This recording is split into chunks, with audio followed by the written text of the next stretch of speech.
Puji Tuhan, kekasih Tuhan, kita akan mendengarkan kebenaran firman Tuhan pada saat ini. Mari kita berdoa. Bapa Surgawi, pada saat ini sungguh kesempatan yang sangat baik di mana kami bisa pada saat ini mendengarkan firman Tuhan.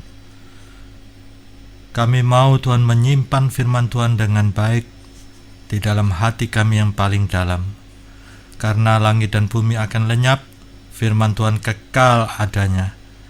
Dan kami percaya sesuai kebenaran firman Tuhan dalam Amsal pasal 4, kalau kami menyimpan firman Tuhan dalam lubuk hati yang paling dalam, itu menjadi kehidupan, bahkan menjadi kesembuhan bagi kami.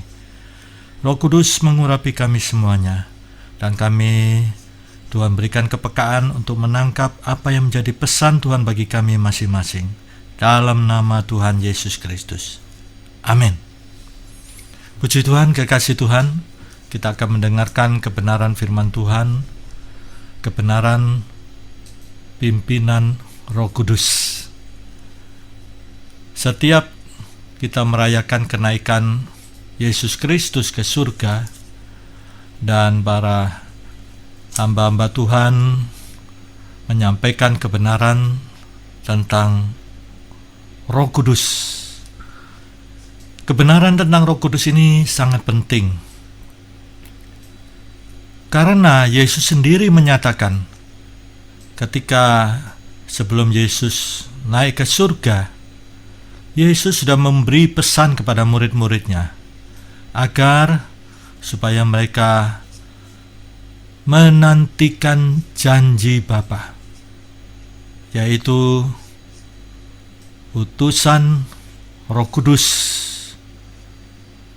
dan mereka boleh di dalam kehidupan mereka dipimpin oleh Roh Kudus. Dengan demikian, maka peran Roh Kudus itu sangat penting, karena Yesus Kristus sendiri menyatakan. Dengan demikian, mari kita belajar bersama-sama kebenaran mengenai pimpinan Roh Kudus, dan kita bisa terapkan di dalam hidup kita masing-masing. Mari kita membaca kebenaran firman Tuhan di dalam Efesus pasal 5. Efesus pasal 5, kita mulai membaca ayat 15 sampai dengan 21. Efesus pasal 5 ayat 15 sampai dengan 21. Demikianlah firman Tuhan. Karena itu, perhatikanlah dengan seksama bagaimana kamu hidup. Janganlah seperti orang bebal, tetapi seperti orang arif. Dan pergunakanlah waktu yang ada, karena hari-hari ini adalah jahat. Sebab itu, janganlah kamu bodoh, tetapi usahakanlah supaya kamu mengerti kehendak Tuhan. Dan janganlah kamu mabuk oleh anggur, karena anggur menimbulkan hawa nafsu, tetapi hendaklah kamu penuh dengan roh. Hendaklah kamu penuh dengan Roh Kudus, dan berkata-katalah seorang kepada yang lain dalam mazmur, kidung puji-pujian, dan nyanyian rohani. Bernyanyi dan bersoraklah bagi Tuhan dengan segenap hati. Ucaplah syukur senantiasa atas segala sesuatu dalam nama Tuhan kita Yesus Kristus kepada Allah dan Bapa kita. Dan rendahkanlah dirimu seorang kepada yang lain di dalam takut akan Kristus. Amin. Kekasih Tuhan, kita hidup di masa sekarang ini. Kesulitan yang kita hadapi tentunya lebih berat daripada pada masa murid-murid ketika Yesus naik ke surga. Tentunya berat juga, tetapi dengan perjalanan waktu Kita melihat Rasul Paulus saja menulis pada masanya, bagaimana hidupmu? Bagaimana saudara menjalani, kekasih Tuhan menjalani hidup saudara? Di sini Rasul Paulus menunjukkan bahwa karena dunia ini sudah berdosa, kita menjalani hidup ini banyak tantangan. Kita sebagai manusia terbatas. Sepandainya kita, sepengalaman kita, tetap manusia terbatas. Kita melihat dalam situasi sekarang ini, wabah virus corona ini menjadi pandemi melanda seluruh dunia. Negara-negara besar dengan teknologi maju, dengan ilmu kedokteran medis yang sangat maju, tetapi kita lihat dalam menghadapi wabah ini, ratusan ribu orang mereka positif virus corona, dan lihat puluhan ribu orang yang tewas. Dengan demikian, maka kita menyadari bahwa kita manusia ini sangat terbatas. Kekasih Tuhan, Yesus tahu itu. Yesus akan naik ke surga, sebab itu Yesus memberikan pesan supaya bertekun di dalam doa menunggu janji Bapa, yaitu Roh Kudus. Kita memperhatikan kekasih Tuhan, bagaimana teologi Rasul Paulus, bagaimana teologinya Yehuda ya. Bagaimana kita lihat pertama-tama dasar yang sudah ditanamkan oleh Yesus Kristus mengenai Roh Kudus. Di dalam Kisah Rasul pasal 1 ayat 6 sampai dengan 8, kita melihat bagaimana Yesus menyatakan betapa pentingnya Roh Kudus itu. Sebelum Yesus naik ke surga, murid-murid bertanya, kapan kerajaan Israel dipulihkan? Kapan masanya? Konsep berpikir murid-murid pada waktu itu, kerajaan Israel dalam pengertian duniawi, politik, pemerintahan duniawi. Yesus Kristus mengatakan, jangan kau tanya kapan masanya. Yesus Kristus menyatakan, engkau akan menerima kuasa untuk menjadi saksi Tuhan.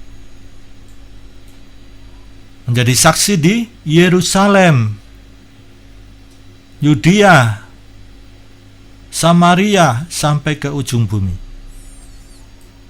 Ini menjadi saksi pertama-tama di tempat sendiri, lingkungannya, masyarakat, lewat provinsi sampai ke seluruh dunia. Menjadi saksi, pastilah hidupnya sudah dipulihkan untuk memulihkan, diberkati untuk memberkati. Nah, di sini kalau Roh Kudus turun atas kekasih Tuhan akan menjadi saksi Tuhan. Kuasa itu akan turun atas saudara membawa kemasyhuran bagi Yesus Kristus. Jadi, kekasih Tuhan, jangan tunggu nanti. Kalau kekasih Tuhan mau dipulihkan, sekarang saja sudah bisa. Jangan tunggu besok lusa. Kebenaran firman Tuhan ini kalau saudara dengar dan saudara membutuhkan Roh Kudus itu, kebenaran firman Tuhan akan menyatakan saudara akan menerimanya. Kalau kita memperhatikan dalam Injil Yohanes pasal 14 ayat 16, kekasih Tuhan, lebih lanjut Yesus mengatakan, ya, Yesus akan minta kepada Bapa surgawi supaya Roh Kudus itu diutus Diutus sebagai apa? Sebagai penolong. Nah, rupanya Yesus jauh ke depan sudah melihat betapa pentingnya umatnya ini membutuhkan penolong, saudara. Ngapain Yesus minta kepada Bapa supaya diutus Roh Kudus penolong? Kalau murid-murid sampai kita sekarang ini bisa menjalani dinamika hidup ini dengan kekuatan sendiri, kita sadar sesadar-sadarnya bahwa kita ini terbatas. Sejak Adam dan Hawa jatuh di dalam dosa, maka membawa dampak sampai kepada kita. Kita manusia terbatas. Di sini Yesus Kristus tahu bahwa kita membutuhkan penolong. Lihat betapa pentingnya kebenaran ini. Jangan kita menjadi sombong, saya tidak butuh penolong, saya bisa. Saya punya pendidikan tinggi. Saya punya banyak pengalaman. Saudara, nanti suatu saat dia kena batunya, kena kesombongan itu. Lucifer jatuh kena kesombongan. Akhirnya dia menjadi iblis. Para malaikat yang mengikutinya menjadi setan-setan. Dan iblis ini terorganisir. Kalau saya membaca dalam Efesus pasal 6 ayat 12, ada pemerintah-pemerintahannya, ada penghulu-penghulunya, ada penguasa-penguasanya, ada roh-roh jadi udara, roh-roh teritorial. Setiap daerah punya roh-roh teritorial. Lihat, iblis sudah menjatuhkan orang-orang kuat. Kita bisa melihat seperti Simpson, Daud, Salomo. Kekasih Tuhan, kita perlu penolong, Roh Kudus. Itu sebabnya sebelum Yesus naik ke surga, Yesus menjanjikan sang penolong itu, Roh Kudus. Demikian juga di dalam Yohanes pasal 16 ayat 7 sampai dengan 11. Betapa pentingnya Roh Kudus itu di dalam hidup kita ini. Sangat penting, saya katakan. Siapa kita ini? Kita manusia yang terbatas. Yesus sendiri sampai minta kepada Bapa Surgawi supaya diutus Roh Kudus itu sebagai penolong. Ngapain sampai disebut penolong? Ini tujuannya supaya menolong umatnya. Ini kalau kita memperhatikan Yohanes pasal 16 ayat 7 sampai dan 11, peran Roh Kudus itu menginsapkan dosa. Kalau kita dipimpin Roh Kudus, maka di sini hidup kita senantiasa di dalam perkenanan Tuhan. Jangan sampai ada dosa-dosa yang tersembunyi. Dan betapa parahnya kalau dosa tersembunyi itu dibiarkan, suatu saat meledak. Kalau dia seorang anak Tuhan, dia berbuat dosa dalam hal-hal yang tersembunyi. Tetapi kalau dia seorang pimpinan, kalau dia melakukan bukan karena kilap, yang kilap saja sudah parah, apalagi dilakukan dengan sesadar-sadarnya sampai bertahun-tahun, tidak dibereskan. Seringkali dianggap kerikil-kerikil. Justru banyak orang jatuh tergelincir karena kerikil-kerikil, bukan batu yang besar. Bukankah Rasul Paulus sudah ingatkan, jangan beri kesempatan kepada iblis. Nah ini, Roh Kudus mengingatkan, jangan sampai ada dosa-dosa yang tersembunyi di dalam hidup kita. Dan Roh Kudus menyatakan bahwa Yesus itu dengan Bapa itu satu adanya. Demikian juga Roh Kudus menyatakan bahwa iblis itu sudah dikalahkan, sehingga kita tidak perlu takut lagi. Iblis sudah, pekerjaannya itu sudah dihancurkan. Dia seperti singa yang mengaum-ngaum tapi ompong. Itu Rasul Petrus katakan dalam 1 Petrus pasal 5 ayat 8. Tapi tetap waspada. Sekalipun dia ompong, dia bisa melulur, menelan. Ya. Dan dikatakan itu pergumulan yang dihadapi semua orang beriman. Rasul Petrus katakan apa? Lawanlah dengan iman yang teguh.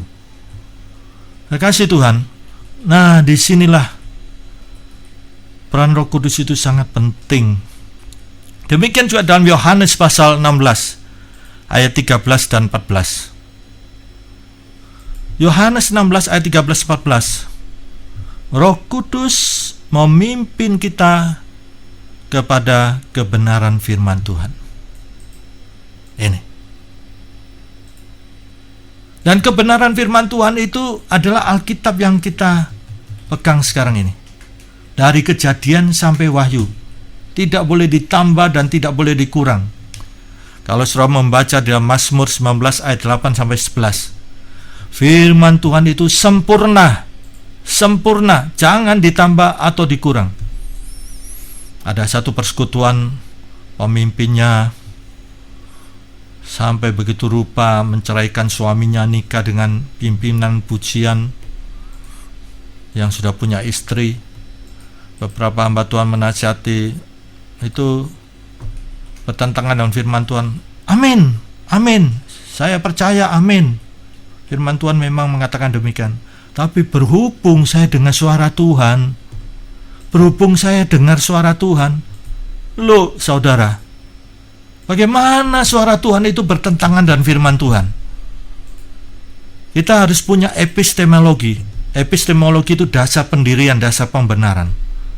Epistemologi ini adalah ketika kita diperhadapkan dengan banyak pendapat, banyak pandangan.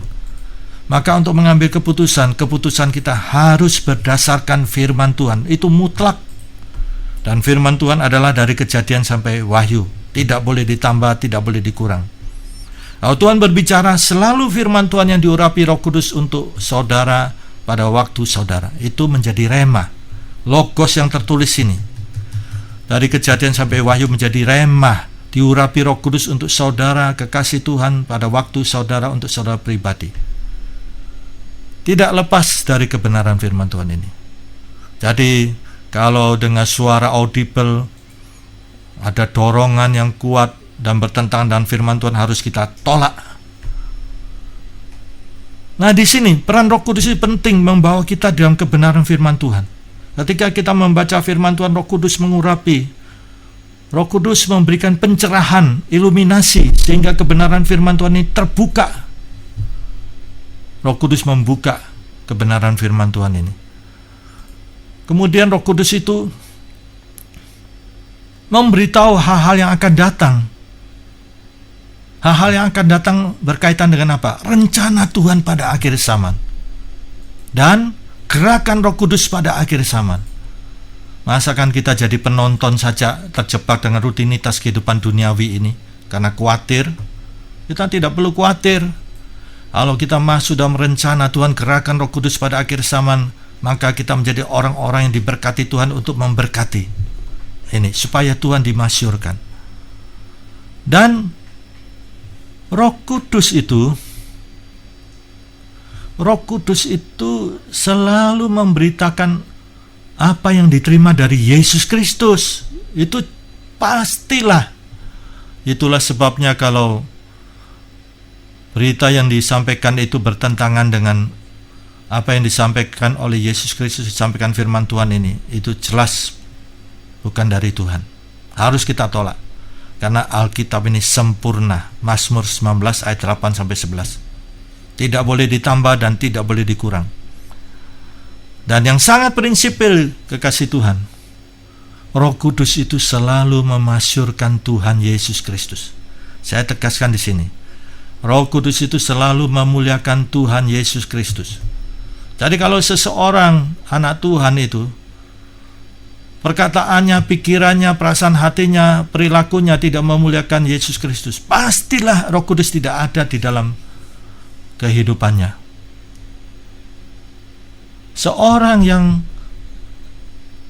pimpin oleh Roh Kudus, seorang yang dipimpin Roh Kudus, adalah seorang yang seantero kehidupannya itu selalu memasyurkan Yesus Kristus.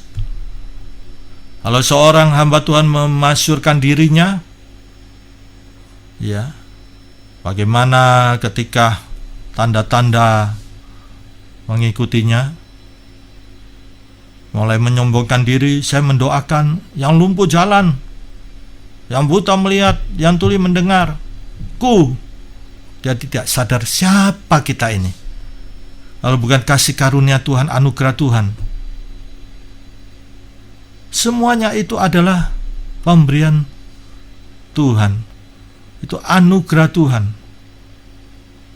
Janganlah sampai kita menyombongkan diri. Kalau kita menyombongkan diri, maka Roh Kudus tidak bisa bekerja dalam hidup kita, melainkan kedagingan kita sendiri.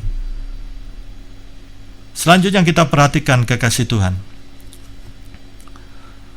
Di dalam kebenaran firman Tuhan, kita perhatikan bahwa Roh Kudus itu sangat ditekankan Yesus Kristus.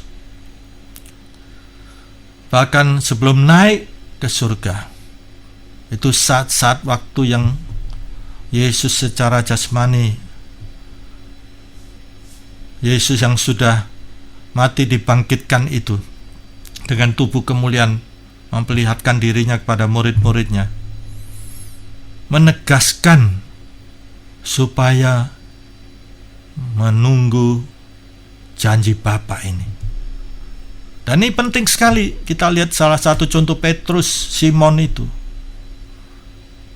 Lihat ketika Yesus disalibkan, dia sampai menyangkal Yesus 3 kali. Tetapi ketika menerima Roh Kudus, lihat, Petrus menjadi seorang yang berapi-api, dan dia menjadi seorang yang sangat-sangat mantap dalam Yesus, sehingga Petrus mau rela mati syahid dengan mati disalib terbalik. Kekasih Tuhan, di sini dasar yang sudah ditanamkan Yesus Kristus, betapa pentingnya pimpinan Roh Kudus di dalam hidup kita ini. Selanjutnya kita memperhatikan teologinya Rasul Paulus. Rasul Paulus ini seorang cendekiawan. Dia ahli Taurat. Dia ahli filsafat. Dia ahli teologi.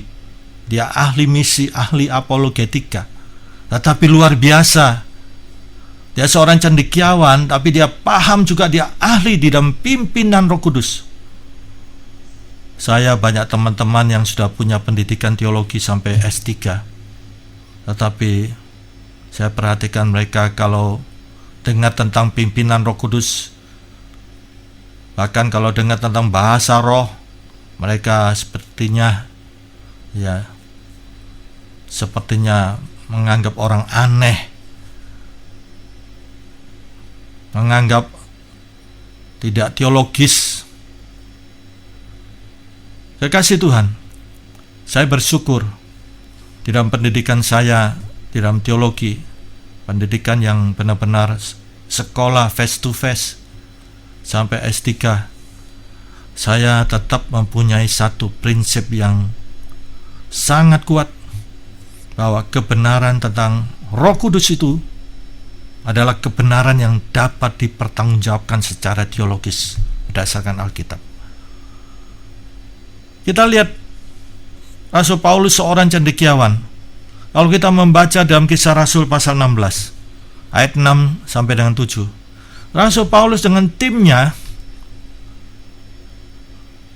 mereka rapat untuk menjangkau Asia bagi Tuhan. Bagus rencana ini. Tentunya sudah disusun strategi metode yang kontekstual untuk menjangkau Asia bagi Tuhan. Tetapi lihat, Roh Kudus mencegah, dan mereka kemudian mau ke Bitinia. Roh Kudus pun tidak mengizinkan. Kekasih Tuhan, begitu jelas mencegah dan tidak mengizinkan. Kalau kita melihat diri kita sendiri, kita masih kabur, masih samar-samar. Tapi Paulus sangat jelas memahami. Roh Kudus mencegah, Roh Kudus tidak mengizinkan. Dan Tuhan berbicara melalui panggilan Makedonia. Nah, di sini Tuhan panggil ke Makedonia untuk masuk Eropa. Kekasih Tuhan, kita perhatikan. Demikian juga Rasul Paulus mendapat penglihatan itu bukan halusinasi. Bahasa Jawa bukan ketok-ketokan, tetapi sangat jelas. Coba lihat seorang cendekiawan di mana logika itu lebih berperan, di mana nalar itu lebih berperan. Rasul Paulus seorang cendekiawan luar biasa. Dia paham betul tentang pimpinan Roh Kudus. Bukan kebalikannya, semakin pintar kemudian alergi, berbicara tentang Holy Spirit dianggap orang aneh. Apalagi tentang bahasa lidah ada yang tolak sama sekali, padahal itu karunia. Bisa ada yang mendapat karunia, ada yang belum. Kenapa harus dipermasalahkan? Itu karunia. Dan bahkan Rasul Paulus katakan, jangan melarang seorang berbahasa lidah. Saudara bisa baca dalam 1 Korintus 14. Kalau ada yang berbahasa lidah, sebaiknya ada yang mendapat karunia terjemahkan. Supaya apa? Supaya jemaat dikuatkan dengan kata-kata yang dapat dimengerti, dapat dibangun, dapat dihiburkan dalam pertemuan jemaat. Rasul Paulus tidak menolak sama sekali. Kita lihat kekasih Tuhan, dengan panggilan Makedonia ini, Rasul Paulus bisa meyakinkan timnya. Tidak gampang. Kalau dia sampaikan, kemudian timnya bisa marah. Bagaimana ini, kami sudah rapat untuk menjangkau Asia bagi Tuhan, kok berubah? Aneh nih Rasul Paulus ini. Apalagi penglihatan aneh nih, orang aneh. Tetapi lihat, Rasul Paulus seorang cendekiawan. Dia bisa meyakinkan timnya. Akhirnya mereka mengambil kesimpulan sepakat menjangkau Makedonia bagi Tuhan. Dan lihat dalam pelayanannya, kepala penjara Filipi di kota Filipi bertobat. Kekasih Tuhan, ini Rasul Paulus seorang cendekiawan, tapi paham betul pimpinan Roh Kudus. Kita coba melihat di dalam Roma pasal 8 ayat 11. Rasul Paulus menjelaskan bahwa Roh Kudus itu Roh Kudus yang mempunyai identitas yang jelas. Roh Kudus yang telah membangkitkan Yesus Kristus dari antara orang mati ada di dalam kamu dan menghidupkan tubuh jasmanimu, tubuhmu yang fana. Ada pengulangan 2 kali. Ini menunjukkan bahwa sangat penting supaya jangan sampai ada roh-roh yang tidak jelas. Ini Roh Kudus yang telah membangkitkan Yesus dari antara orang mati. Ada di dalam saya, ada di dalam saudara kekasih Tuhan, bahkan menghidupkan tubuh saudara yang fana. Luar biasa. Kalau saya katakan dan iman, setiap malam kalau saya bangun, saya katakan hidupku bukannya aku lagi, tetapi Yesus di dalamku. Demikian juga Roh Kudus yang membangkitkan Yesus Kristus itu dari antara orang mati ada di dalam saya, ada di dalam saya, dan juga menghidupkan tubuh saya yang fana ini. Kekasih Tuhan, demikian juga kalau kita perhatikan di dalam Roma pasal 8 ayat 26. Roma pasal 8 ayat 26 kalau kita membaca ya. Demikian juga Roh Kudus ya, dalam huruf besar di sini. Demikian juga Roh Kudus membantu kita dalam kelemahan kita. Roh Kudus membantu kita dalam kelemahan kita, sebab kita tidak tahu bagaimana sebenarnya harus berdoa. Tetapi Roh Kudus itu sendiri berdoa untuk kita kepada Allah dengan keluhan-keluhan yang tidak terucapkan. Kekasih Tuhan, di sini kita lihat betapa pentingnya peran Roh Kudus. Roh Kudus itu sebagai penolong. Roh Kudus sebagai penolong bersama dengan kita menghadapi apa? Menghadapi kelemahan-kelemahan kita ini. Kita manusia terbatas.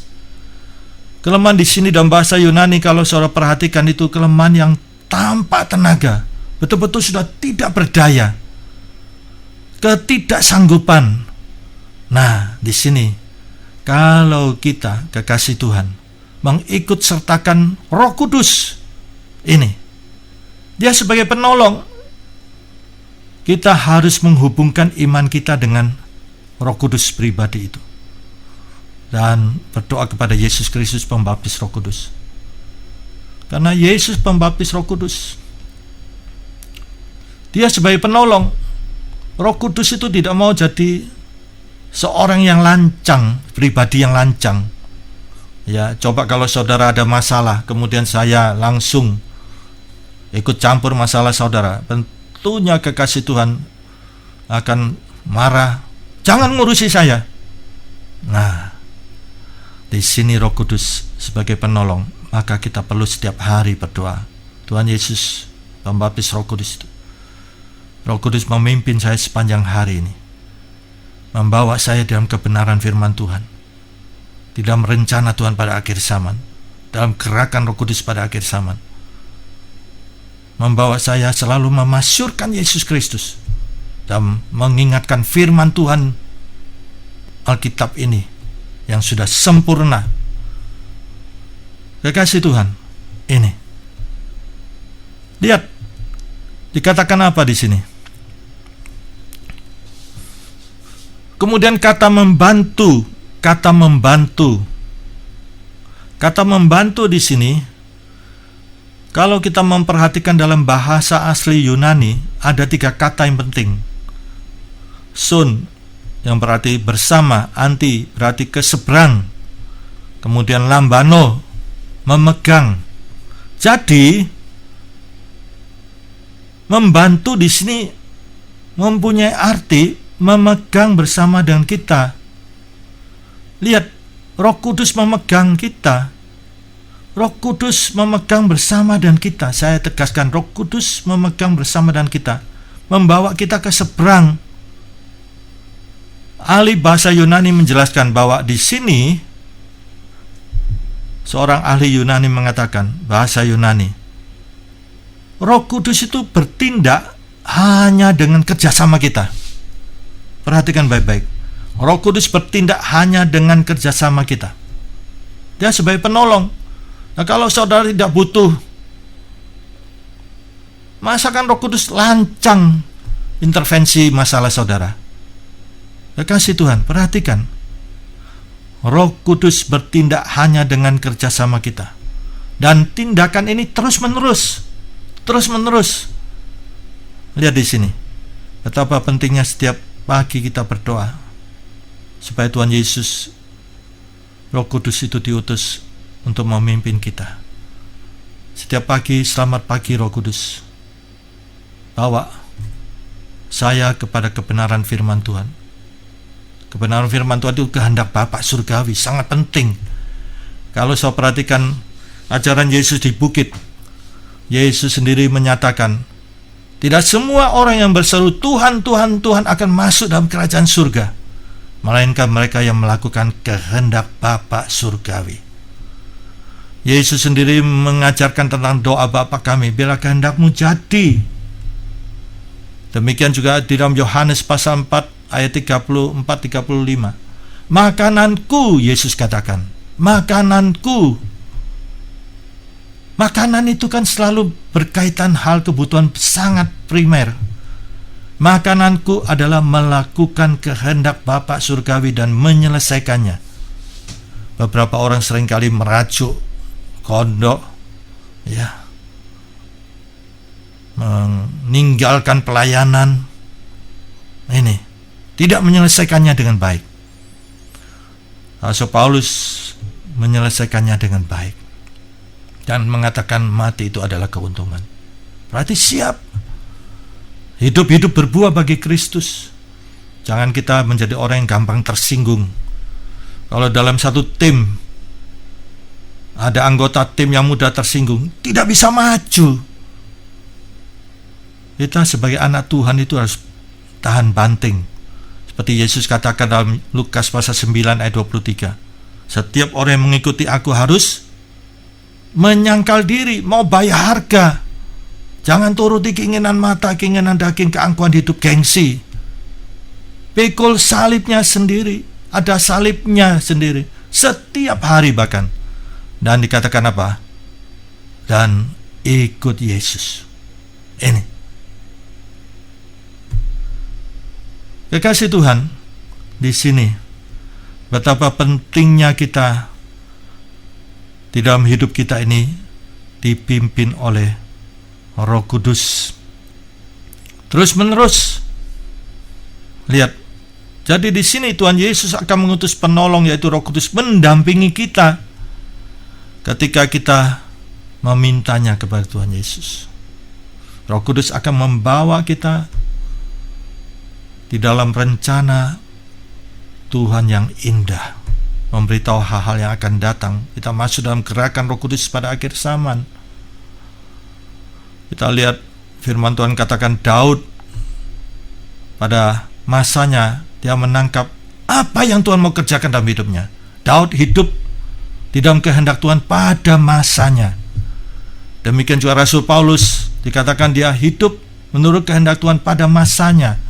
Nah, di sini apakah kita terjebak dengan kekhawatiran hidup sibuk, rutinitas, sehingga hidup kita tidak memberikan arti makna yang dalam, mengisinya dengan nilai-nilai kekal. Kekasih Tuhan, di sini hidup ini adalah kesempatan. Jangan khawatir akan hidup saudara. Kalau saudara melekat kepada Tuhan, saudara berbuah bagi Kristus, lihat, Tuhan itu menjamin hidup saudara. Dalam amanat agung, lihat, Yesus sendiri menyatakan segala kuasa di bumi di surga ada pada tanganku.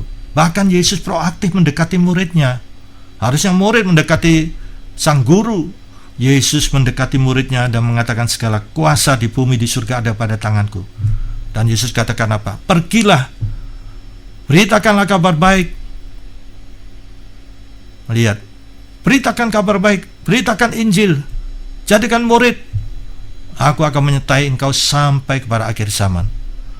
Luar biasa. Ketahuilah, Yesus katakan, aku akan menyertai engkau sampai kepada akhir zaman. Janji Tuhan selalu mengandung dua unsur, bagian kita dan bagiannya Tuhan. Kalau saudara melakukan bagian saudara, saudara mau menjadi saksi Tuhan, hidup saudara berbuah bagi kemuliaan kemasyhuran Yesus Kristus. Saudara mau membawa kabar baik, lihat, Tuhan melakukan bagiannya. Bahkan dipertegas oleh Yesus. Ketahuilah, Tuhan yang punya kuasa di bumi di surga itu menyertai saudara sampai pada akhir zaman. Jadi tidak perlu khawatir akan ekonomi saudara, masa depan saudara, keluarga saudara, pekerjaan saudara. Kalau saudara memperhatikan bagian saudara, menjadi saksi Kristus, lihat, Tuhan menyertai saudara. Tuhan yang mempunyai segala kuasa di bumi di surga itu menyertai saudara. Luar biasa, kekasih Tuhan. Ini perkataan Yesus Kristus sendiri. Selanjutnya kita perhatikan, kekasih Tuhan, firman Tuhan kita perhatikan Rasul Paulus mengajarkan di dalam 2 Korintus 3 ayat 8, betapa lebih besarnya lagi kemuliaan yang menyertai pelayanan Roh Kudus. Ini hamba-hamba Tuhan, kalau dalam hidupnya dia sangat membutuhkan penolong. Roh Kudus, Holy Spirit itu, lihat 2 Korintus 3 ayat 8, betapa lebih besarnya lagi kemuliaan yang menyertai pelayanan Holy Spirit, pelayanan Roh Kudus itu. Kita lihat kebenaran yang diajarkan Rasul Paulus di dalam 1 Korintus 14 ayat 1 sampai dengan 5. Rasul Paulus mengatakan, usahakanlah kasih. 1 Korintus 13 Rasul Paulus membahas tentang kasih. Kasih itu sangat penting dan mutlak dalam hidup seorang anak Tuhan. Rasul Paulus katakan, sekalipun engkau mempunyai berbagai bahasa malaikat, punya iman yang memindahkan gunung sampai membakar dirinya menjadi korban, apapun yang dilakukan, kalau tidak ada kasih, ini dia seperti canang yang gemerincing, gong yang berkumandang, tong kosong nyaring bunyinya. Kasih itu penting karena pribadi. Kasih itu bukan saja karakter, bukan saja pribadi, tapi kasih itu adalah Yesus Kristus itu sendiri. Lihat di sini kekasih Tuhan. Suruh apa? Kejar, usahakanlah kasih, usaha, dan apa? Kejarlah kasih itu. Ada usaha, ada kejar. Usahakan, kejarlah kasih itu, dan usahakanlah karunia-karunia Roh Kudus. Dua hal yang Rasul Paulus tunjukkan. Kejarlah kasih. Kejar itu ada satu usaha. Dan usahakanlah. Dan Rasul Paulus bukan seorang yang memerintahkan saja tanpa ditunjukkan caranya. Rasul Paulus menunjukkan caranya. Lihat, berdoalah dalam Roh Kudus. Ini, berdoalah dalam Roh Kudus. Nah, kalau ditunjukkan berdoalah dalam Roh Kudus, sudah jangan kita eksegesis sampai jelimet dalam bahasa Yunani, kemudian kesimpulannya berdoa dalam hati, berdoa sesuai firman Tuhan. Loh, kalau memang artinya di situ, ya tulis saja to the point. Berdoa dalam hati, berdoa sesuai kehendak Tuhan. Iya. Tapi mengapa ditulis berdoa dalam Holy Spirit, Roh Kudus? Itu disebutkan di dalam 1 Korintus 14. Demikian juga di dalam Efesus pasal 6. Berdoalah dalam Roh Kudus ayat 18. Demikian juga surat Yudas ayat 19 dan 20. Berdoalah dalam Roh Kudus. Tidak perlu kita kemudian menafsirkan yang kemudian menyimpang. Sederhana sekali, berdoa dalam Roh Kudus. Berdoalah dalam kebenaran yang berkaitan dengan karunia Roh Kudus, dinamika Roh Kudus, aktivitas Roh Kudus, semua yang berkaitan dengan Roh Kudus. Jangan sampai keluar kemana-mana. Dan kalau kita berdoa dalam doa Roh Kudus ini, kalau memang diberikan karunia bahasa roh, berdoalah. Rasul Paulus katakan jangan kita melarang. Iya. Kalau dalam pertemuan ya pastilah ada yang menafsirkan, sehingga jemaat dikuatkan, dihiburkan. Perhatikan baik-baik. Rasul Paulus tunjukkan bahwa bobot seorang berdoa di dalam roh. Ya. Kalau dia belum ada karunia berbahasa roh, ya berdoa haleluya, haleluya, glory terus, haleluya, haleluya, glory terus. Atau doa yang mohon dipimpin Roh Kudus. Peran Roh Kudus, karena doa di dalam Roh Kudus. Betapa pentingnya mutlak pimpinan Holy Spirit itu. Rasul Paulus menjelaskan bahwa ada manfaatnya. Siapa bilang tidak ada manfaatnya? Membangun diri. Membangun diri. Ini dalam bahasa Yunani oikodomio. Proses batu demi batu sampai terbentuk sebuah rumah. Buah Roh Kudus, Galatia pasal 5 ayat 22. Itu tunggal. Buah, namanya buah itu pasti proses, tidak ada buah ajaib. Beberapa orang seringkali menyindir, ngapain bahasa roh itu, hidupnya tidak benar. Loh, itu yang dilihat premis minornya, yang minor-minor ini. Kemudian digeneralisasi. Jangan begitu dong. Lihat kebenaran firman Tuhan, premis mayornya. Ada manfaatnya. Seorang yang berdoa di dalam Roh Kudus, dia membangun dirinya. Memang konteks 1 Korintus 14 itu membangun jemaat. Bagaimana kita bisa membangun jemaat kalau kita belum membangun diri terlebih dahulu? Coba berpikir logika. Bangun diri terlebih dahulu. Dengan demikian betapa pentingnya persekutuan kita dengan Tuhan. Persekutuan yang erat di dalam doa pimpinan Roh Kudus. Seperti carang yang melekat pada pokok anggur. Menyerap zat-zat itu berbuah. Kita menyerap kesucian Tuhan, kita menyerap kekuatan Tuhan. Sehingga kita dimampukan karena anugerah Tuhan. Bukan karena kita jago, sakti, ya, punya kekuatan, bisa hidup suci. Oleh anugerah Tuhan. Sehingga kita menyerap kesucian Tuhan, kekuatan Tuhan. Sehingga kita bisa berkata terhadap dosa, terhadap nafsu, tidak dengan tegas. Kita mau bayar harga karena kita mendapat kekuatan yang dari Tuhan. Itu anugerah Tuhan. Kasih Tuhan, lihat, berdoa dalam roh itu bobotnya sangat dalam, berkomunikasi dengan Allah. Dan dikatakan tidak seorang pun mengerti bahasanya. Dan ada rahasia-rahasia Tuhan dalam doa itu. Lihat bobotnya sangat dalam. selanjutnya kita perhatikan, saya ibaratkan seorang yang berdoa di dalam Roh Kudus itu, kekasih Tuhan, itu ibarat seorang yang berdoa di dalam Roh Kudus, ibarat seperti bendungan air. Air yang mengalir itu menggerakkan turbin sewaktu air mengalir. Nah, seorang yang berdoa dalam Roh Kudus itu, turbin itu akan memutar satu dinamo yang akan memproduksikan listrik.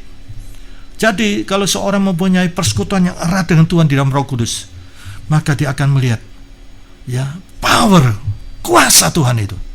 Itu semata-mata adalah anugerah Tuhan. Kekasih Tuhan, yang penting harus kita perhatikan berdoa dalam bahasa roh itu dalam proporsi yang benar, dalam persekutuan pribadi dengan Tuhan. Kalau di dalam pertemuan jemaat, Rasul Paulus katakan kata-kata yang dapat dimengerti, membangun, menasihati, menguatkan, ini itu harus kita perhatikan baik-baik dalam proporsi yang benar. Nah, selanjutnya kita perhatikan di dalam ayat 14 Rasul Paulus katakan, aku berdoa dalam bahasa roh, maka rohkulah yang berdoa, akal budiku tidak. Dan apa yang diambil sikap oleh Rasul Paulus? Dia memperhatikan keseimbangan, berdoa di dalam Roh Kudus dan berdoa dengan akal budinya, memuji Tuhan dengan Roh Kudus, memuji dengan akal budinya. Luar biasa, seorang intelektual tapi dia tidak alergi dengan pimpinan Roh Kudus.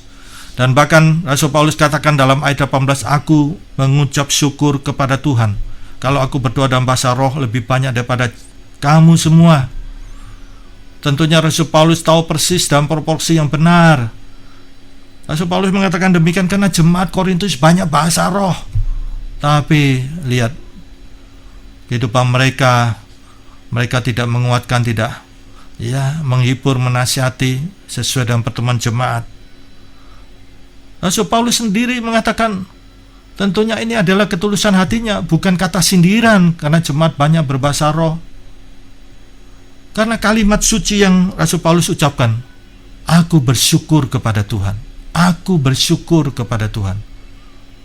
Kalau itu kalimat sindiran berarti Rasul Paulus munafik pakai kata-kata suci untuk menembak jemaat. Jadi kita lihat Rasul Paulus seorang cendekiawan, tapi dia paham betul akan kebenaran Holy Spirit. Ayat 20 Rasul Paulus katakan dia mempunyai kedewasaan di dalam berpikir, logikanya juga bekerja. Dalam ayat 22 Rasul Paulus katakan seorang yang berdoa dalam bahasa roh itu tanda untuk orang yang tidak beriman. Ini maksudnya begini, saudara mungkin rohaninya pada waktu itu lemah. Nah, di sini saya berdoa, lihat, bukankah hati saudara berkobar-kobar bagi Tuhan? Nah, marilah saudara kebenaran firman Tuhan ini kita akan wujudkan dalam hidup kita. Teologi Yudas, saudaranya Yesus Kristus, katakan apa? Bangunlah dirimu sendiri di atas dasar imanmu yang paling suci kepada siapa? Yesus Kristus, dan berdoalah dalam Roh Kudus. Ayat yang terakhir, Lukas pasal 11 ayat 11 sampai 13. Lukas ini tabib, saudara, tapi dia juga menulis betapa pentingnya peran Roh Kudus. Dia dokter cendekiawan. Mintalah Roh Kudus kepada Bapa Surgawi, maka Tuhan akan memberikan. Puji Tuhan, mari kita berdoa. Terima kasih Bapa Surgawi, kami sudah mendengar kebenaran firman Tuhan.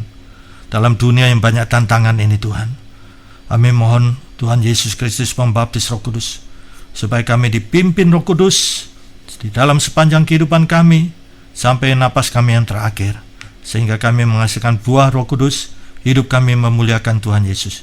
Terpujilah Bapa, Putra, dan Roh Kudus. Tuhan berkati jemaat. Dalam nama Tuhan Yesus, para pendengar diberkati Tuhan. Demikian juga bangsa negara kami Indonesia. Tuhan berkati. Dan wabah virus ini bisa terselesaikan oleh kedaulatan Tuhan. Kami hanyalah hamba yang memohon, umat yang memohon, anak Tuhan yang memohon. Tolonglah bangsa negara Indonesia ini. Terpujilah Bapa, Putra, dan Roh Kudus. Dalam nama Tuhan Yesus Kristus. Amin.